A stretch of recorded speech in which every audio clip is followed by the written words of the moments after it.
আচ্ছা, তোমার কাছে আজকে প্রশ্ন হচ্ছে যে ম্যাক্সিমাম ছেলেরা এরকমটা কেন করে যে বাসায় বউ আছে, সুন্দরী বউ আছে, এরকমটাও দেখেছি আমি, তারপরেও বাইরে সুন্দরী মেয়ে দেখলে ভালো লাগে। মানে বউকে বলে, বউয়ের সাথেও এটা শেয়ার করে যে ওই মেয়েটার মতো হবা, ওই মেয়েটার মতো সাজবা, ওই মেয়েটার মতো দেখতে লাগতে হবে তোমাকে। মানে এরকমটা কেন হয়?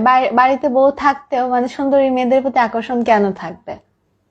এই এইসব প্রশ্ন তো আমাকে করে তো লাভ নাই, তাই না? আমার তো এইসব এক্সপিরিয়েন্স নেই। আচ্ছা, এক্সপেরিয়েন্স না থাকুক, তুমি বলো। আমি প্রশ্ন করেছি বলবা না, আর আমি তো রেগে যাব না তুমি বললে। বাদ দাও। বলো।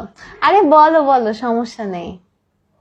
আচ্ছা দেখো, মানে অনেক সময় এমন হয় না যে মনে করো বাসায় প্রতিদিন বিরিয়ানি মাংস রান্না হচ্ছে, ভালো ভালো খাবার রান্না হচ্ছে, কিন্তু তারপর হয় কি প্রতিদিন একই বিরিয়ানি মাংস খেতে খেতে একটা সময় হয় কি মনে হয় যে ইস, আজকে যদি বাইরে হোটেলে একটু ডাল ভাত খেতে পারতাম। মানে একঘেয়েমি কাটানোর জন্য একটু টেস্ট মাঝে মাঝে চেঞ্জ করতে হবে না, এই কারণেই মনে হয়।